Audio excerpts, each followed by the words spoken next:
This is DFW Home Talk, where we educate you on the real facts of the local real estate, credit, and finance markets, empowering you to make informed decisions for you and your family, achieve financial goals, and the dream of home ownership with financial security.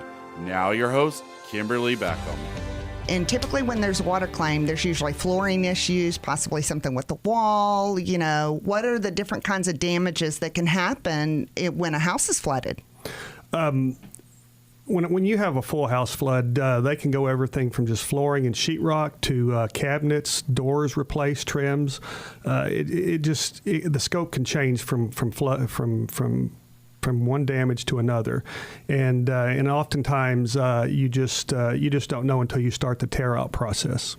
Okay, so when I get my estimate from the insurance carrier, how do I know that that's going to be enough to cover the costs to get everything put back the way it was prior to the flood? Well, the estimate from the insurance is just that. It's an estimate. In most cases, it's just a starting point.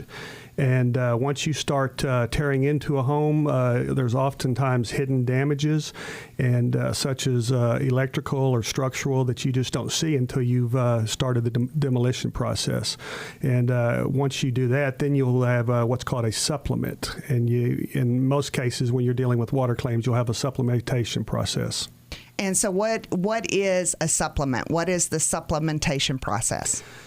It is, you're going in and you're finding hidden damages that the original adjuster did not find, and you're just going back to the insurance and you're asking for additional monies to facilitate this project. So a lot of times when the insurance company comes out and looks at the home and looks at the damage, all they can see is what's on the surface. That is correct, just what's on the surface. So when y'all go in to start doing some repairs and you open up, say there was water that went up the wall and you have to open up that wall, a lot of times there's additional damage behind what can be seen, with the naked eye, just on the surface level. Yes, and oftentimes with moisture, you can have moisture go into upper cabinets and wood and whatnot that aren't seen, and you just get in there and start tearing it out, and you realize you have rotting wood just from the moisture sitting in a house for 2 or 3 weeks. So the benefits of having a general contractor that can specialize in those kind of events would be able to coordinate and facilitate,